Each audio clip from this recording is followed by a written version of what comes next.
All right. Let's see, we're at 12:05. We're going to go ahead and get started. My name's Elizabeth Bittis. Welcome, everybody. Thank you for joining us today on what might be your lunch hour. I know I've got a couple folks who are traveling today and listening in. Thank you so much wherever you are for joining us to talk about something that I think is unsung. We do a lot of outreach across our various organizations within the housing and homeownership ecosystem, trying to, spread the word about programs and opportunities for home buyers and homeowners, and really trying to um, help folks achieve and sustain their homeownership dreams. That outreach often is not celebrated and is not recognized for the mountain of effort that it is, right? So I know that as I look at the different names in the virtual room right now, we've got several folks who are, practitioners and partners in that outreach. We have folks who fund that outreach and have done so for WHRC and others. We have advocates. We have so many folks who are part of really helping to spread the word, either virtually, digitally, in person, on the ground, all the things, so that we can collectively increase and preserve homeownership in Washington. So welcome, and I'm excited for this conversation. If you don't know me, I'll do some quick intros and then I'll introduce our speakers today as well. This is part of our Spotlight series at WHRC that we're doing following the annual June Affordable Homeownership Forum that we had, wanting to make sure we continue that conversation around um, topics of interest, ways that we can continue to partner throughout the year. So last month we met with Insurance Commissioner for Washington State, Patty Cooterer. That's on our YouTube channel if you missed it, and had a great discussion around homeowners insurance, what's trending, what are the issues. So timely, especially given the fires and the different situations that are causing a lot of upheaval in the insurance market for Washingtonians. And today, we're going to be continuing that thread of closer to home, focusing on things that are important to Washingtonians around homeownership and to this work. And we're going to be doing a deep dive into the outreach work that we engage in as a network. And we're going to be talking about how to build a community-driven homeownership expo that works. We put a lot of effort and time and staff time into putting on events. How do we know that they made a difference? What are the things that we need to attend to as we're planning those? Who do we need to have in the room, etc.?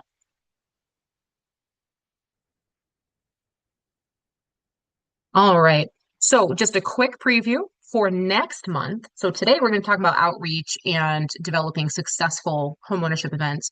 For next month, save the date, September 23rd from 12 to 1 again, virtual. You can register on our event page or you've got the link here. This one is going to be a deep dive into Washington's starter home plan. This is going to be an interview with the key leaders for Washington's starter home plan and really looking at what practitioners and advocates need to know. So this will be less of a presentation with slides and more of a, hey, here's some questions that are coming up, or here's what people need to know to even just be aware of what's cooking for a statewide multi-sector initiative that is shaping to hopefully substantially increase our homeownership supply. So please stay tuned for that. Join us on September 23rd. Now, today, our speakers are as follow. I'm Elizabeth Bittis. I'm the executive director at the Washington Homeownership Resource Center.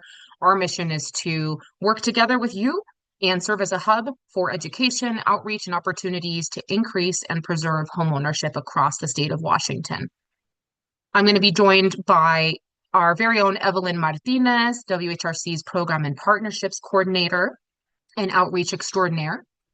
I'm going to also be joined by Jenn, Chernut, Executive Officer of the Thurston County Realtors Association, and then Veronica Hand, who is the Equity and Inclusion Program Manager for the city of Lacey in Thurston County. Super excited to talk to what we're calling the three Amigas, who have developed a not just wonderful programming and an awesome event, but a hopefully lasting professional and friendly relationship where they've been able to really lean on each other to make a difference in communities. So what we'll be doing is doing some quick intros of our speakers and then diving right into some questions with them. We will have time for your questions. So there's a couple ways that you can prepare for that Q&A. You can jot down some questions in the chat if you're like me and you're like, I'm going to forget about it. My colleague Pam will be taking a look at those, and then we'll be having our panelists answer questions from you in just a bit. We'll kick off though with some questions from me and from the WHRC team to our panelists, and then we'll go from there. All right, so let me stop share so that you can see our fabulous speakers a little better. And I think we're missing one not spotlit. Veronica is not spotlit right now. So I'll give 1 second for that. She'll need her camera for that, Elizabeth. Ah, okay. Well, so I think Veronica is traveling and is having some technical issues that are making her ability to show her, her camera on difficult. So she's not spotlit, but is here with us today. Thank you, Veronica. And thank you others who are joining us today. All But at right. So least you will be let's, able to yeah, hear me, correct? absolutely. We can hear Okay. you. Thank you so much for checking. Alrighty. So let's start with some introductions as to who you are, what you do, and how you came to this work. So let's start with Jenn. Jenn, tell us about you, the work that you do, and how you came into working specifically on outreach in Thurston County. Yeah, so I'm Jenn Chernut. I'm the executive officer of the Thurston County Realtors, where we advocate locally for realtors and the community while providing resources to help them prosper. I came down here from Tacoma in 2024. This outreach really started because as realtors, we don't do a lot of, as an association, community facing work. And so our DEI committee had a great idea to try to get out in front of the community with the goal of helping get people into homes. And that's kind of how our outreach work started. Thank you. Evelin, you and I go way back, but for those who don't know you, tell us a little bit about your professional background and your interest and skill set in outreach, specifically for aspiring homeowners. Good afternoon, and hopefully you're enjoying your lunch. Evelin Martinez, I am the Program and Partnerships Coordinator here at Washington Homeownership Resource Center. I do a lot of the partnership work, but I'm also doing a lot of the home buyer and homeowner outreach work. And I started my journey working at Habitat for Humanity, Seattle, King, and Kittitas counties as their family support. And so I was doing the applications, interviewing the home buyers, and just getting them through the whole process of, starting, building their home, going through the program, and then giving them their keys.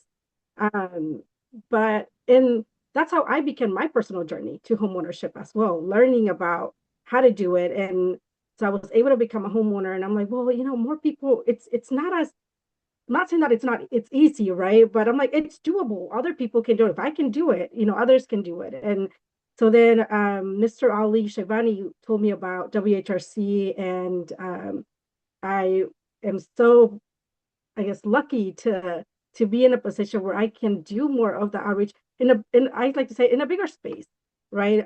Across the state, not only for home buyers now, but also for sustaining and retaining homeownership. So that's also very important to me in learning through my own journey, learning how to keep my home, how to sustain and maintain my own homeownership. I'm able to share that information out to other folks. Thank you, Evelin. We're lucky to have you, I just want to say. Veronica, so your professional background's a little bit different. Tell us a little bit about you and how you came to be engaged in homeownership work. Yes, well, I always say that it's a past life, but I'm originally from Mexico, and I worked there for 20 years at the Canadian Embassy. I was a trade commissioner. So I had a lot of experience networking, developing relationships, and I moved to Washington State 10, 12 years ago. So I started working for the state in community relations for LNI, and then civil rights coordinator, fish and wildlife. But to be honest, I didn't know practically, I don't want to say anything, but very close to anything about housing. So having the partnership with Jenn and Evelin made it very easy for me. But I became the Equity and Inclusion Program Manager with the City of Lacey 2 years ago. So we started organizing the expo a year into my role. It was a new position. I'm the first person who was hired there. And equity touches pretty much everything. So we wanted to do a project on housing and equity, so it all fell into place. But it was really more because Jenn reached out. That's so important, and I really appreciate you kind of underscoring that because sometimes that's all it does take. It takes somebody to start that conversation. Mhm. Evelyn, you have been leading outreach across the Puget Sound region for WHRC for about 4 years now. And this has included everything from, gosh, media interviews in English and Spanish, virtual workshops, large and small scale events, and everything in between.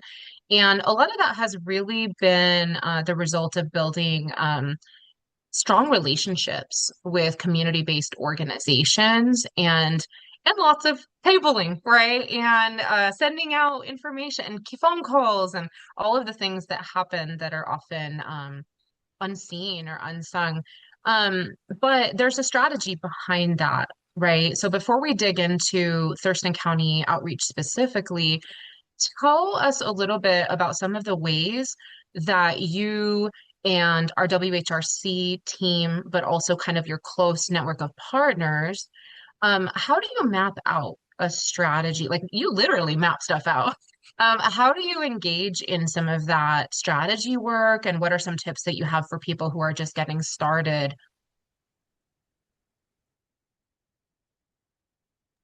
Oh, you're on mute. Thank you. Um, so I'm thinking about this question, and you're saying literally mapped out. I think that was a big one when I first joined Washington Homeownership Resource Center, is knowing what were the gaps. What is it that we're trying to do as an organization, as a network.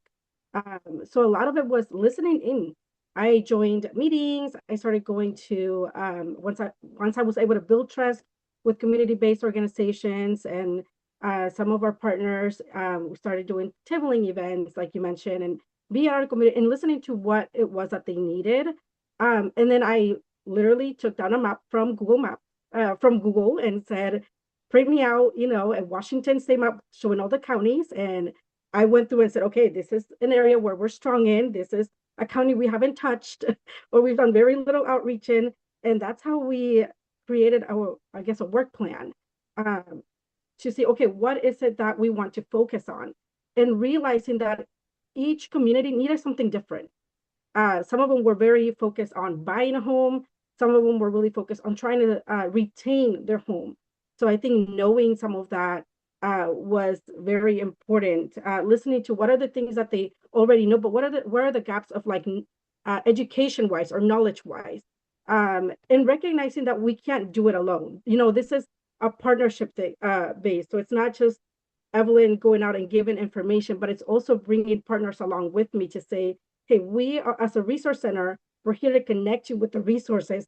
And they are with me in real, live, in person, and you can talk to them right now. So it's been a lot of that partnership of saying, okay, we're here to serve as a resource.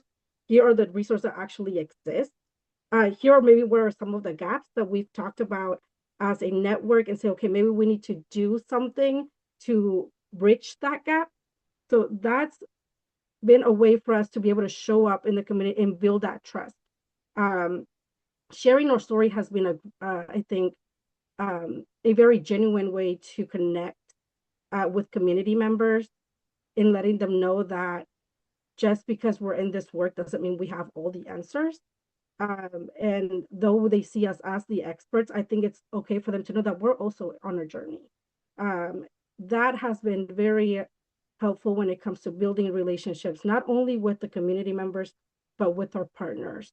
And I think encouraging them and letting them know that we're here to support each other. You know, we're not here as a competition, because our goal is to ensure that home buyers are able to get their keys to their, first or forever home, and homeowners are able to stay in their home, right? Whether it's through repairs or aging in place, or if they're going through foreclosure, is that they know that they have the support of people who, doesn't matter what pathway they take, we're just here to support them, cheer them on, and be real with them, not, give them handouts, but really hand ups, like helping them out, saying this is encouraging them and empowering them to make those different decisions. Thanks, Evelyn. You had a few mic drops there. I was like, yes, yes, and yes. Thank you. That's super helpful. And I think you named a couple of things that we'll talk about a little bit in more detail later around those cross-sector partnerships, listening to community, and understanding that we're all on our journey, and that humility in how that works in building those partnerships, but also building trust with home buyers as well. I want to turn to Jenn for just a moment. So, Jenn, in your work with the Thurston County Realtors, I'd like to just kind of pick your brain about what are some of the specific barriers that you and your colleagues who are doing work in Thurston County have noticed around folks' ability to achieve or sustain home ownership. And specifically what I'm wondering is, there are barriers that are probably common and known sort of, across the state, right? But every community is different. So I live in Whitman County, I live in Pullman, and college town problems in the middle of wheat fields are very different from, barriers that someone might face in the Tri-Cities, or they might face in Lacey. So tell us a little bit about what the landscape is looking like in Thurston County, and what kind of barriers folks are experiencing to achieve and sustain homeownership. Yeah, well, thanks for asking. And there really isn't one barrier to home ownership. It's the way the barriers compound. So affordability is obviously one barrier. In Thurston County, over the past 5 years, we've seen a 30% increase in the median home price. Then you layer interest rates on top of that. So over the past 5 years, they've more than doubled since 2021. You add on increased insurance rates, property taxes, and all the things, then the purchasing power of a first-time buyer has changed dramatically. Here in Thurston County, we have a disproportionate number of older homes. So homes built prior to the 90s.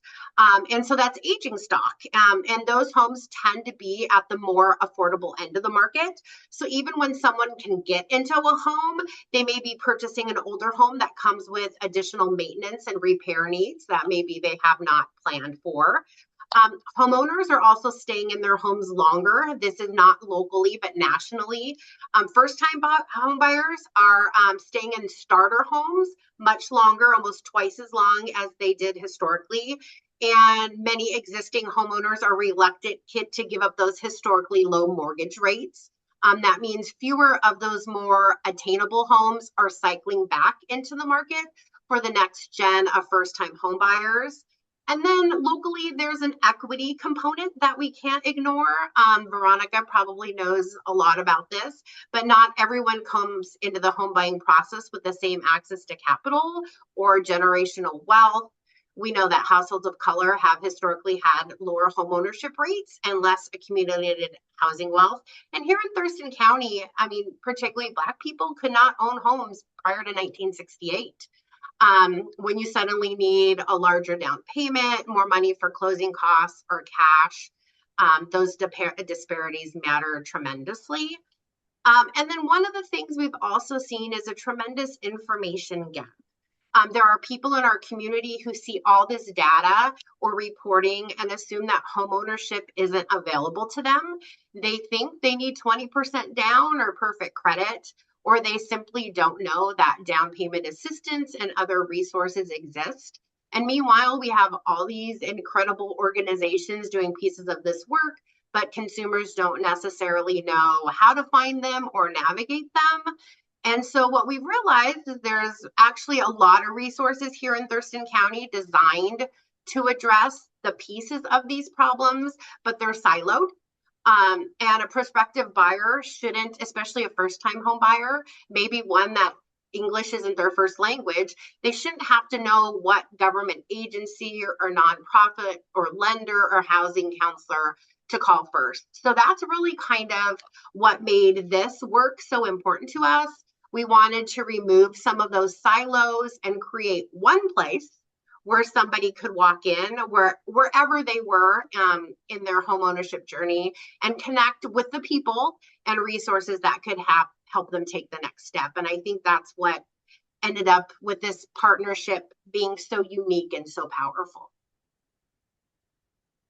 Thank you so much, Jenn.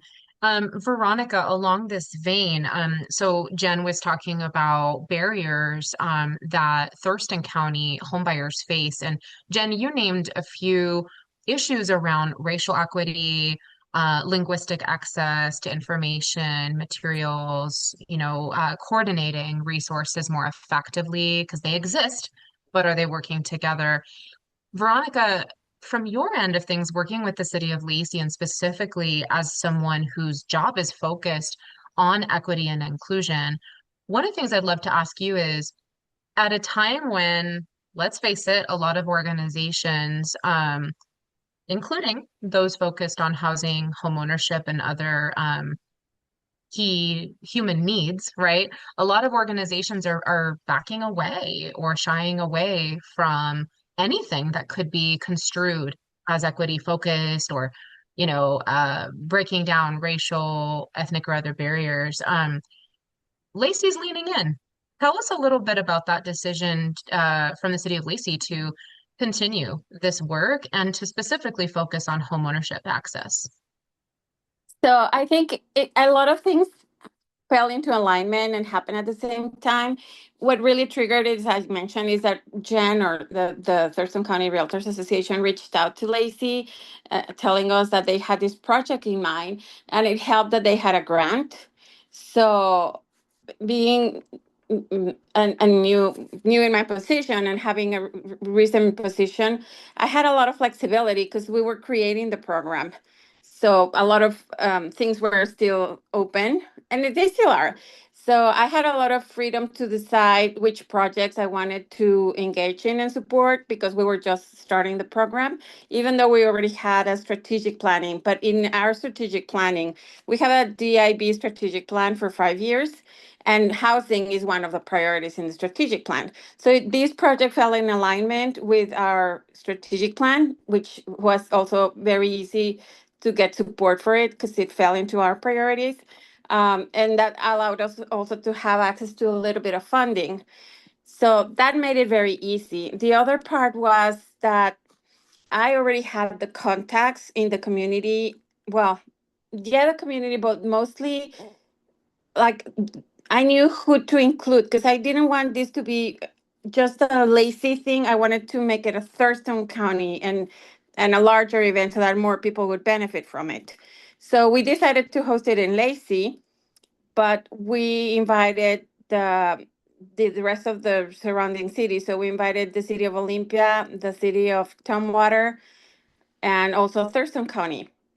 And because we were not at, well, I don't want to say that it was because of the money, but we were not asking really for money, which is we're asking for their participation and for their contacts and their support. It was very easy for them to say yes, because funding is sometimes an issue, right? So the first approach was we didn't need any money, but we need your collaboration. So that helped because it's like if it's in kind, yes, we can do it. And then for me, it was very important to have also the state government support and involvement and backup, especially the Department of Commerce, because they do housing, right? So we reached out to the Office of Equity and to the Department of Commerce. And again, they didn't have it in their budget for that year. So I told them that's totally fine. We just want your support, not in kind, not monetary. So that helped a lot at the beginning. But because we had so many players who brought their strengths, it made it very easy to organize the event because everybody knew what to do within their own expertise. And it wasn't a big cumbersome effort in terms of money because I was paying for something, or Lacey was paying for something, the association for the rest. And then we had some, when we reached out to Evelin, she also brought some partners and her, a little bit of her budget as well. So it ended up being the cost split between us, which didn't make it very heavy. And then we wanted to have an education component. And that's where we also decided because we want to reach out to the communities who are not, they're called limited English proficiency. So mostly immigrants. We wanted to make them feel like we care about them and that they can also get access to this, even if they don't speak fluent English. So we decided to translate the workshop that we're going to talk about that later into 5 languages, the 5 most common languages. And that was really some of the contributions that the cities gave, because each city paid for one of the translations in 1 or 2 languages, but it wasn't a big expense. So I think that's something that helped our project be so successful. Thank you, Veronica. I think you named a lot of different ways in which folks were able to come together and not see it as particularly burdensome because the cost, the responsibilities, et cetera, were divvied up. Now, you mentioned a variety of different stakeholders. So I'm going to turn to Evelin for this next question. When you have that wide array of stakeholders. Like in this case, you had various cities, you had county officials or county staff, you had real estate folks, lending folks, nonprofit folks, other government folks from, commerce, et cetera. What are some tips that you would share with organizations or individuals who are looking to put something like this on? And how do I manage, who needs to be in the room, the planning process? I know with some of these events, sometimes it can feel like you're back in school again, like it's the school project and you're working with like 3 or 4 people and like maybe 1 or 2 are gonna deliver and and it's the dynamics there. So in this case, you've got these different sectors, you've got this growing group of interested folks. How did you manage that?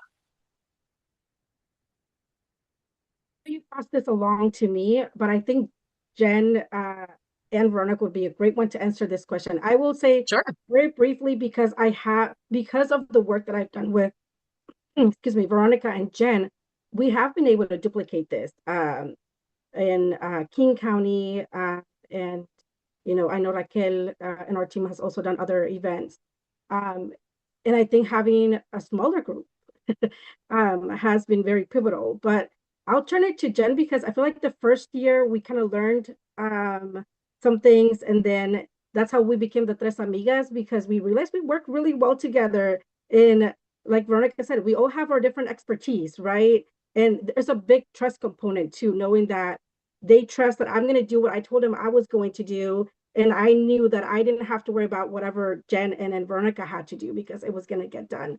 But Jenn, do you want to share more about the first and versus the second year?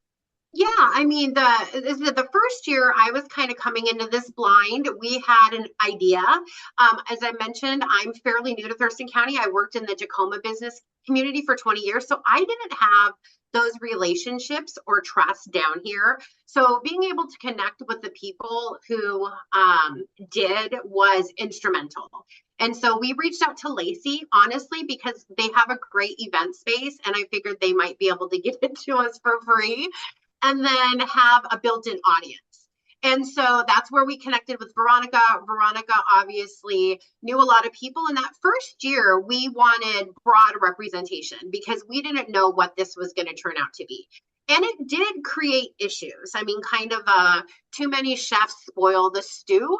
And, one of the biggest benefits is also one of the biggest challenges. We come from very different worlds. Government, nonprofits, and the private sector have different pressures and different processes, and sometimes very different perspectives on how to solve a problem or move forward. But that's also why this worked. It's because each of us brings something to the table that the others don't. In general, I think the way we were able to build trust is pretty simple. We did the work. We started with something we could agree on. We wanted more people in our community to have a pathway to sustainable homeownership. And then we showed up, we followed through on what we said we would do, and gave each other the room to bring our own expertise to the table. We don't have to agree on everything. I can tell you during this whole process, we have been actively lobbying our local jurisdictions on an issue, but we were able to come together on this and create something really special. And I think it's because we really place the consumer at the center. Instead of asking, how does my organization or how do we benefit from this? We're asking, what does the person trying to buy their first home need from us? And so with that, a lot of the territorial stuff fell away. But after that first year, we kind of knew what worked, what didn't. And then the following year, we were able to streamline it and do things much more efficiently and much more quickly. But I think for me, the biggest takeaway from our partnership was that you don't build trust by talking about collaboration. You build trust by collaborating and then delivering for each other in the community. Thanks, Jen. My next question, I guess could be answered by whoever you all think would be the best person to answer it, but take us to the actual event. So we've talked about kind of putting together the event. We've talked about collaborating or learning to collaborate by collaborating, and bringing folks together and the group dynamics involved.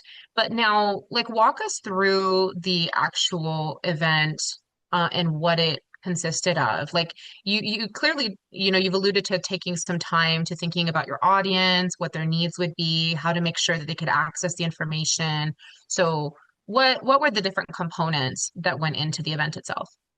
So I'll start and then the Amigas can jump in. But as I said, we kind of just wanted an area where folks could walk in and find the resources they needed. And we knew that we had brokers that, were available to answer real estate transactional process questions. We had lenders, we had home inspectors, we had home warranty partners.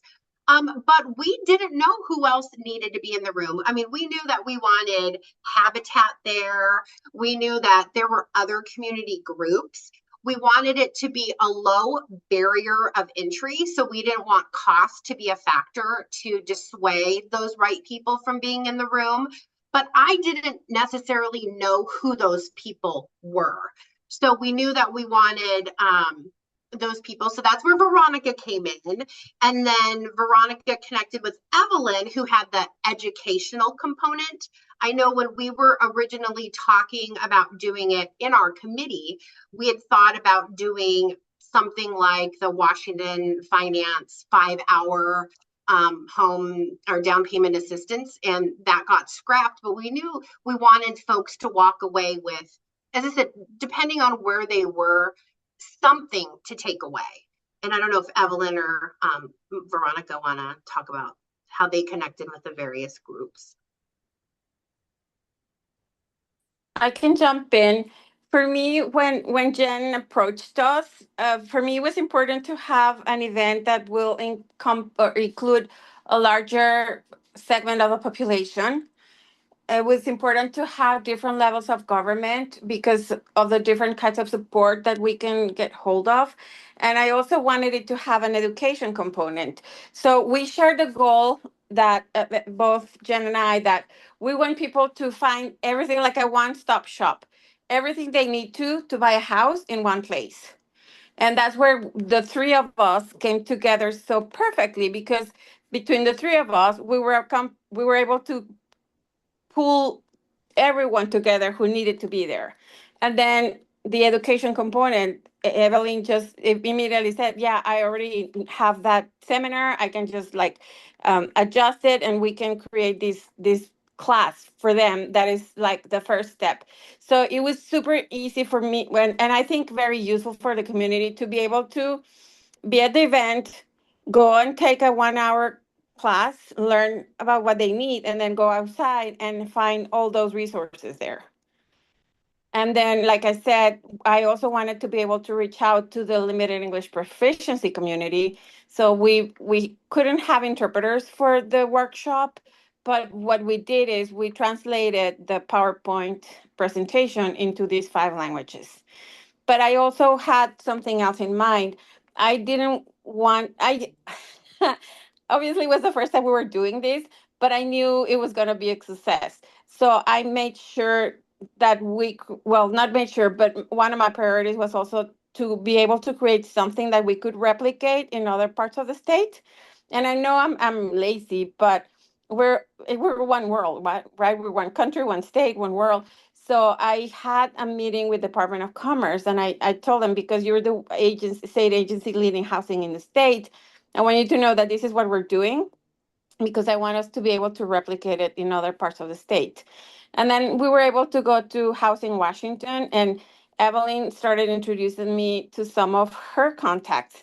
And that's how we started to ask them to support the event and to help us promote it. That's another key factor that we haven't talked about, but that all the promotion was done with partnerships. So the first year we spent very little in marketing and promotion, right, Jen? It was just you printing posters and something else, correct? We did some social media ads, which ended up being pretty successful. That was the number one way people heard about the event. The number two way, I believe, was through the state agency. Yeah, and then because we included the state, and that was why I also wanted to include the Office of Equity, because they were able to help us promote it amongst the state employees as well. So it was like different components, but they fit together so well. So I'm hearing you share how you attended to making sure that, state employees were invited, various ways that you marketed the event through social media, etc. But in preparing for this workshop, something else that I think one of you mentioned before was, because you were going to be inviting a diverse group of community members, and we are in these times that we're in, there might be some concerns about safety and security, that also went into your planning. Can you speak to that a little bit? Yeah, I can. It was very little what we did, but the event took place at the Lacey Community Center, and we kind of developed a safety plan, a very simple safety plan. We had to be very careful because we had to make sure that it was complying with the law, right? But yeah, we did have a small safety plan in case we needed to take people to safety. Thank God we didn't need it, but yes, we did consider it.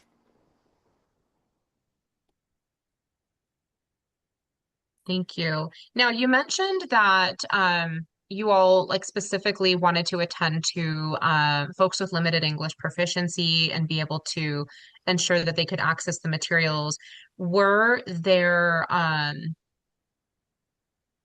any specific, services or ways that you went about that for anyone who might be looking to do that? I know there's been lately kind of like a over reliance on AI to translate, and I've seen issues with, when people will send me over something that's clearly like translated from English to Spanish using AI, and I'm like, oh yeah, yeah, like that's not even correct, right? So like how how did you go about that? And especially in the age of AI, do you have any tips?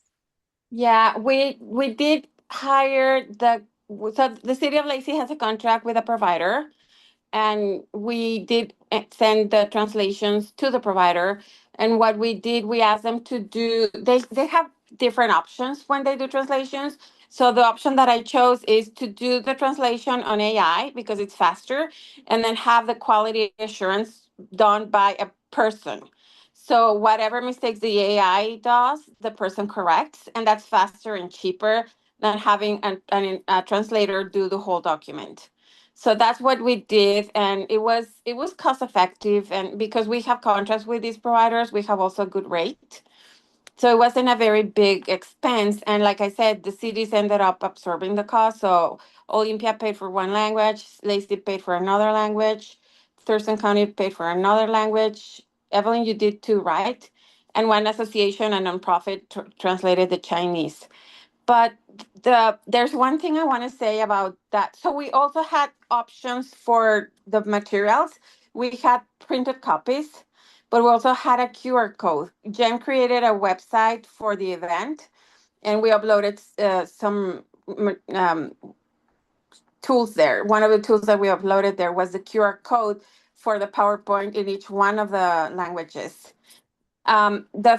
With the first year, I was super excited that we were offering these, and I'm glad that we did because it shows our commitment to those communities. But the way we did the promotion, it was very general. And I think one of the lessons learned there is that we also should have targeted those communities to let them know that that workshop is going to be available in their language. And with the first year, we had the resources, but the people who were there, they were all English speaking visitors or attendants. So we didn't really need that resource on that occasion. So for in the future, I think what we can do now, the way things have evolved, is we can partner with a community for, let's say, the Korean Association, or there's a Korean Women Association. We could partner with them since we have the content of the presentation already translated into Korean, and we can partner with them to organize the expo with them and use, or even if it's not an expo, but at least bring the seminar that we already have and have Evelin do more work and just partner with that community specifically.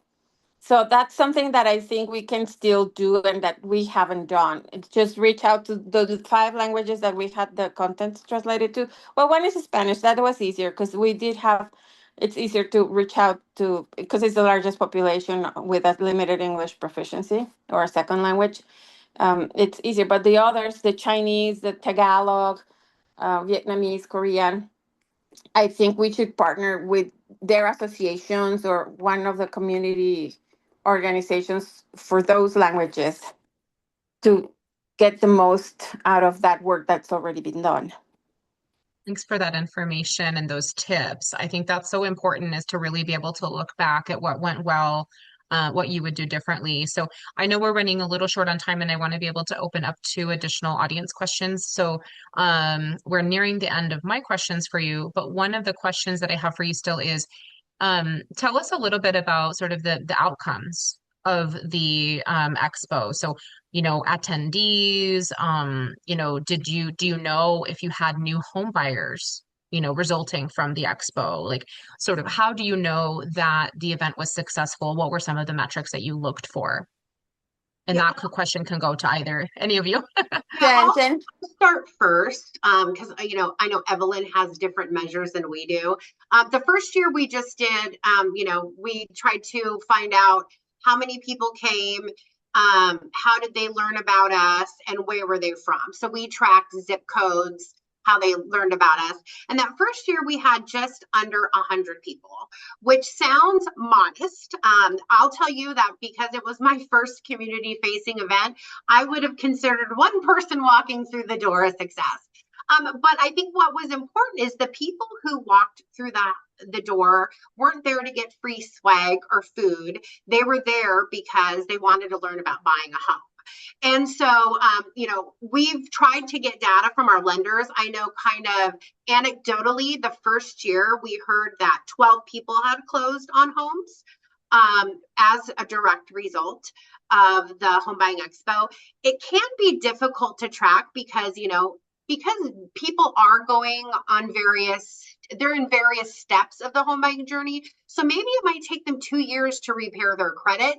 And by that time, maybe we're not engaging with them or we're not tracking that. But I mean, that's still a win if it gets us to the end goal. So I think one of our goals is to try and better quantify those outcomes. I know Evelin has a way of quantifying some data. We do have a website where we had QR codes to send people to, but our Google Analytics weren't on for that. So we had no way of tracking how many hits or visits. So again, that's something that we're going to continue to build on. But, you know, as I said, the end goal is to get people to walk in thinking that homeownership is out of reach and walk out believing that it's not. And I think that's how we measure success. And I think that we've been successful. So. To that, Jen, because something that we noticed with the event is we offered the information session, and we keep talking about this information session. So I'm going to very quickly say what it's about. So because of the work that we do with the Black Home Initiative, we created this pathway or a map, a journey map for home buyers, saying this is your first step, you know, call Washington Homeownership Resource Center as the one-stop shop that we keep talking about we want buyers to have. And then we go, okay, your next step would be to connect with a housing counselor. And then your housing counselor is going to help you with the next step. And then we talk about affordable homeownership opportunities like Habitat, Community Land Trust, co-ops. We talk about down payment assistance programs available throughout the state, stacking loans versus grants. We talk about lending, real estate brokers. We talk about just different steps, right, that could be turned into action items for the home buyers. So we offered that information session during the event. And what we noticed is that a few minutes before the information session, we would see folks trickling into the event, right?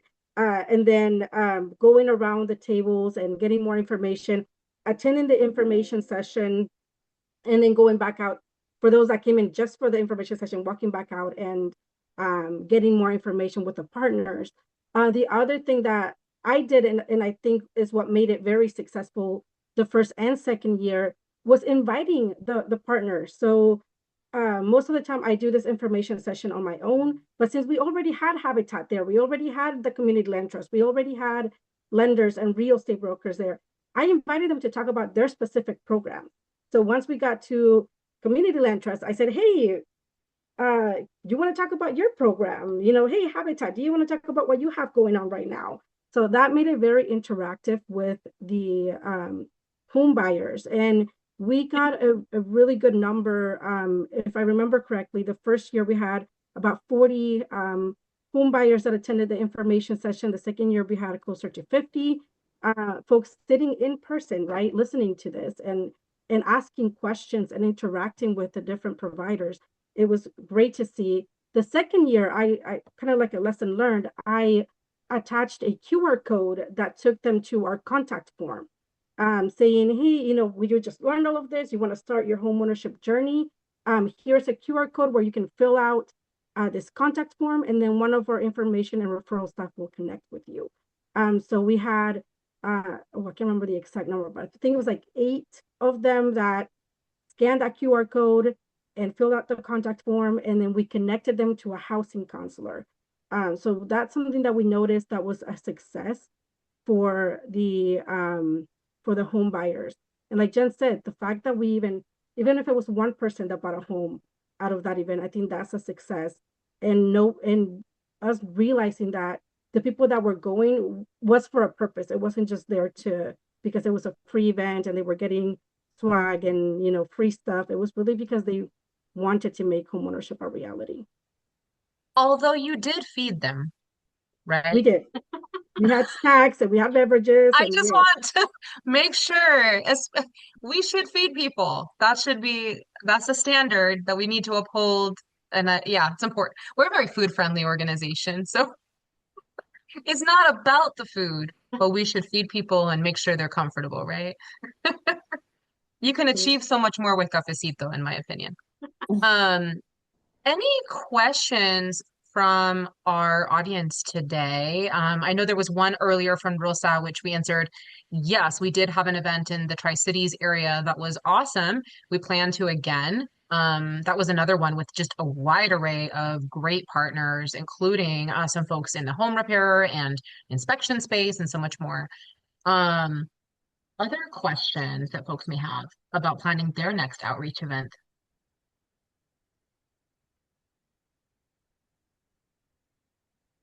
I want to say something about lessons learned too. The parking, the venue, it has to have very good parking.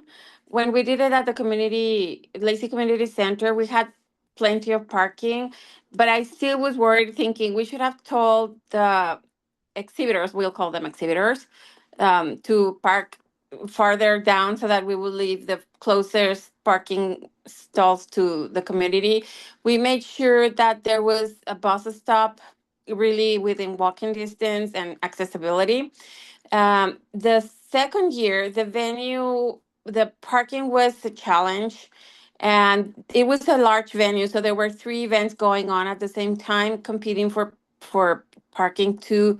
So I would suggest, or if it was for me, my suggestion for the future would be to make sure we have a location with plenty of parking and with no other events competing going on at the same time. Oh, I'm so glad you brought that up. I've got a couple of events lately where outdoor venues have also been a problem. So parking, especially limited parking at parks, and then parks themselves are sort of outdoor venues with weather, fire, smoke, accessibility. Like it can seem like a great idea. Let's have it at a park. And then you realize pretty quickly that you've actually like sometimes it's excluded folks who may not find it as accessible to kind of go through the grass to get to your booth, or, even partners may not be able to make it out if they don't have shade tents or sort of materials that they can kind of lug up the hill or wherever it is you've stationed them. So I think just paying attention to those considerations can be really important. Yeah, and if I can just add another lesson learned or recommendation is I don't want people to think that a homeownership fair is some costly, cumbersome process. If you partner with the jurisdiction, they usually have municipal property. Again, that was kind of my intent to have a venue for free. We do not charge the people who exhibit. Again, we wanted the, cost not to be a barrier, but, lenders, a lot of them have marketing budgets. So that's a great way to, subsidize the cost. I also encourage you to reach out to the realtor associations in your area because we are a three-level organization. We have access to a lot of grant funding, and so most realtors would love to, be able to utilize our home opportunity grants to bring this to your area. And so it can be a quite a modest, successful event. And when you have that network of people as kind of your marketing team, it doesn't need to be an expensive budget. It can be a pretty low cost, high impact experience. Jenn, do you have the numbers for how much did we invest on the first event? I don't have that in front of me, but something else I will also say is a lot of the costs the first year were front loaded. So, we had 6 translations, and so we didn't have to pay for that the second year. So we were able to kind of reallocate the money set aside, for marketing. And so, yeah, I don't have those numbers in front of me, but we have access to those PowerPoints now with those translations, so nobody has to pay for it unless something substantive changes. But we have access to multi-language documents that we provide at our table for free through our national association. So it can be a pretty, aside from time and maybe some marketing and the venue, if it's a pretty low cost event. Yeah, I would dare to say, and correct me if you think I'm well off, but I would dare to say that the first year, even with the translations, we spent like $5,000 in total. I don't know if you agree with me, Jenn or Evelyn, but it wasn't a big cost. I don't know if it costs that much. So even less than that, probably. Mm-hmm. Yeah, and as I said, a quarter of that was the venue. So if you can get the venue comped by a municipality, that's a quarter of your cost. If you don't have to do the translations because we already have them, that's another quarter of your cost. If you want to, provide lots of food, obviously that's a hard cost. But there's, and then the marketing. But if you utilize your partners and your networks, that can be pretty minimal too. Yeah, and the marketing, we also publicized it on our social media channels, the same with the county and Olympia and Tumwater. And the second year, it really, the only cost for marketing, it was the banners, right? mostly. The rest was in kind or through social media, which was free.